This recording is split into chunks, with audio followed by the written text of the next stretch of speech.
Salutations and good morrow everyone, and welcome back to another Grounded update video. Today I want to hop in and I want to talk to you guys about a question that's been coming to the community lately, and that is, Sim, is it worth coming back to Grounded for this update? Grounded 1.0 was a fantastic way for them to complete the story of Grounded, but that doesn't mean they were done developing Grounded. They were still going to be going through adding new things, possibly new bugs in the future, and making a bunch of changes to the game itself, making it that much more fun for us all to play.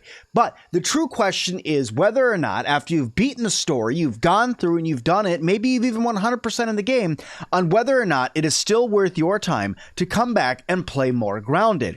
And with this video, I'm going to tell you, yes, it's worth your time. And I'm going to give you guys a few reasons on why it's worth your guys' time to come back to Grounded. So first of all, I want to talk some of the changes that were made to the game that make it more fun. So first of all, there was a lot of people whose biggest gripe about Grounded when the story came out and when they were playing it was the fact that the combat seemed very broken and they didn't like the upgrading system. Now, the upgrading system may not have taken any changes at all. It may be the same exact upgrade system that's been in the game since 1.0 with needing to go through. And honestly, it's a little grindy, but it's not that bad, right? You go through, you still have the same amount of materials it takes in order to upgrade anything, and it's a little grindy, yes, but the game is meant to be a little bit grindy. It's the way it was made. But the combat was another thing that a lot of people were really upset about, saying that the combat was too hard when you start getting later on in the game, or that, you know, there are certain enemies that are just ridiculously hard unless you have 30 smoothies and stuff like that, or, you know, it's impossible to go through and fight this, or it's annoying to go over and fight all of these things and what have you. All those things that they went through and they said, okay, well, that's not any fun. Let's go ahead and get that changed. And that's what they did in this update. They went through and made a large change to the mutations, making it so different weapons now are going to be doing a lot more damage, a lot more effects, things like that, that are going to help you guys be able to fight anything a lot easier in the game once you start playing it and start fighting things, right? You pick a weapon that you want to play with and you can use that weapon almost all the way to the end game now with the changes that have been made to the game. Yes, there are different ways you're going to need to still go and grind out and fight different bugs to find different things that you guys may want to go and make weaponry or armor out of, but that's part of the game of Grounded, right? So it's fun. But the changes to mutations, the rebalancing of some of the bugs, the rebalancing of some of the ways that you fight things, how quickly your stamina comes back, things like that. There's been a lot of those quality of life changes that have happened within Grounded, making it more fun. For instance, an example of a quality of life change that I think is really fun is the fact that if you have a spicy weapon, you can run over here to your tiny little walking food pit that's right here, hit it, and guess what? You now have food already made for you. This cooked aphid that's right here. This is food made for your character right there because you have a spicy weapon. And if you make yourself a Colt, guess what? You have a spicy weapon. If you can go through and you can get just one upgrade. This is literally a level 5 scythe. We're level 6 scythe with spicy. That means it's leveled 1 time with spicy. It's still making this. And it can go for any weapon, including your arrows as well. So go out and you guys can make those things. Those are small quality of life changes that they've put into Grounded that have made it more fun for you guys to come back and check out the game again. Now, there's some other things that are really fun for the game as well. Like there's a bunch of new decorations and stuff, bugs and stuff like that for you guys to go and start doing more building and things like that, because there's a lot of builders out there that love to build in this game, and that's one thing that has been added into the game now. If you come over here, you have a ton of different stuff, bugs that you can go through and choose, head mounts, stuff like that you can go and build and add to your bases. But we now also have new furniture, new storage things, new decorative items, stuff like that. That's just the start of what they're looking to develop to bring into the game as we're going forward. There's going to be more decorations and stuff like that. So for builders, there is more of a reason for you guys to come back, start getting back in here and checking out everything that has been added to Grounded for you guys to build with. Now, I'm not saying that there was a ton. right? We had some wall partitions, some vases, a clock, a chair. You know, there's not really like a ton of new decorations, but this is just the beginning of what is to come with Grounded, and I'm hoping that we're going to get even more decorative items here very, very, very soon, possibly in the next couple updates over the next couple months. Decorative items do take time because they have to mesh them out, design them, paint them, all of that before they put them in the game. But hopefully we're going to get even more very soon here. Now, this last reason that I want to talk to you guys about, I actually experienced for my first time last night, and I had so much fun with this idea that the community came together and brought to me and said, Sim, let's give this a try. Last night, I played hide and seek for my first time in Grounded. I had 3 of my members come in. We all went into our settings, made it so we're invisible to other players. How you do that is you go into your map settings and you can actually click this little button that's right here within, if you're playing on a computer, you can click that button. Otherwise, you go into your map, you select your character and you press the right trigger and it will hide your character from everyone else in your group.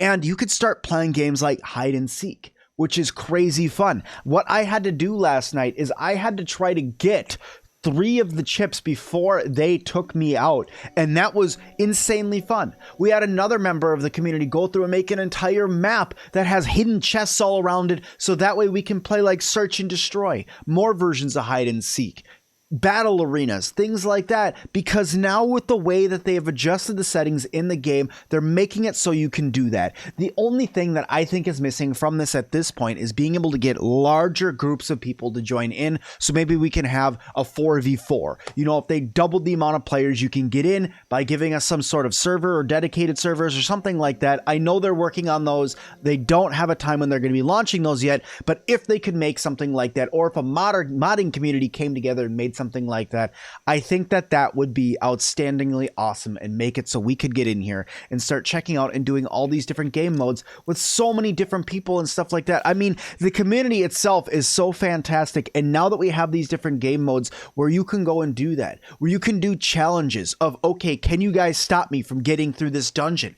You know, give yourself some crazy armor and tell them, you know, don whatever armor you want, just don't get anything that's instant kills, and let's go. Let's see if we can do this. Try out doing different things like that. You know, go through, make a creative game, try out, you know, building ideas for yourself. There's so many different things that can still pull you back into Grounded. Now, we may not have gotten any new story in this update. There wasn't any new story that got added. It's no surprise to you guys. They finished the story, right? They are talking, though, about putting in more notes and logs and things like that for us to find around the yard, which I think is going to be really cool if they can get stuff like that in. But all that does have extra time that's needed with voice recording and things like that. But they could put additional notes around the yard, right? Right now, inside of OS, we have, or data, we have all of these notes that they could easily put more of these in for us all to see. They could put more of these in for us just to go read through, to get more background, to get more story. And let's face it, guys, they have a whole TV show that's coming out very soon on where they can put more story into the game. And if they added more notes like this that we can go around and find, that would be awesome. You could put a note in every single one of the research stations, the outposts that are out there. You could put a different note in each of those, whether it's just a note, something silly that Wendell wrote to Burgle. Maybe there's a Christmas note where Wendell made a Burgle a Christmas card and Burgle made Wendell a Christmas card. And it's just out there in one of the research outpost stations for you that you can go and find. It's little things like that. Now, they've already started to hint at stuff like that by going through, and they added 4 new locations in the upper yard that you can go and find. Yes, if you go to places and you scroll down, even if you have 100% in the game, there is now 4 new locations for you to find. The 3 super mixers, the cootie catcher, which is that weird like paper hand thing that you go back and forth like this. He's green, yellow, red, numbers, blah, blah, blah, and it tells you yes or no and stuff like that. You know, those things you made when you were kids with the little paper finger things, you know. This probably isn't telling anybody anything. If you know, you know. If you don't, you don't. But it's up in the upper yard. It's right over here in this area. It's like right here in the upper yard area. You can run over there and grab it. And then finally, the sour wormhole rocket that's up there in the upper yard. That's the last location. But that's just the start of all the different things that they're looking to put into the game. Possibly more discoverable locations, things like that. filling out the yard more.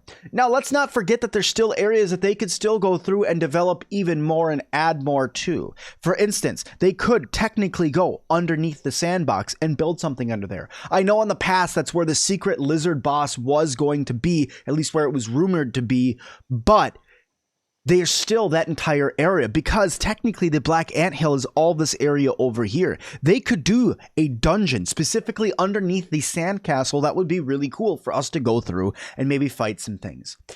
There's other things that they could do. Go up onto the porch and do stuff up on the porch. They could go inside of the shed. This area here and this area up here are two still very large areas that they could go through and fill out a bunch of different things. They could add a bunch of different stuff, or they could just leave it blank and say that's good enough for Grounded. But I don't think that this team is going to do that. And obviously they also have inside of the house. Now, they did talk in the last Casually Grounded live stream about a DLC that was discontinued that they were thinking about doing. I don't know all the details on it. I only caught wind of it. But they did talk about that a little bit. And, you know, DLCs are something that would be really cool to come to Grounded. It would be really, really cool. Do I think it's going to happen? Don't know. But it would be really, really cool to come to Grounded. And I hope that they do bring them at some point, even if it's not what's in their current plans right now. With the Grounded TV show coming, there's a lot that could change for Grounded, and I'm hoping that they can keep the audience's attention until at least the end of their show. This game is so awesome. It's so much fun, and I really, really enjoy it myself. I've always had a good time playing Grounded, and I know from tons of people, thousands of people that have come in and watched these videos, watched my live streams, joined our Discord community, things like that, have come in and said, I cannot believe that I did not know that Grounded was such a good game and that it can be so much fun and that they have so much fun going through and playing it. You know, it's stuff like that that gets me really excited about the future of Grounded and hoping that others can find their point or their fun places inside of this game. Now, guys, that's gonna do it for this video. Thank you everybody so much for watching. I hope you guys liked it. If you guys did, hit that like button for me. Don't forget to comment down below, and don't forget to subscribe, guys. And oh, as always, I'll see all of you guys in the next one.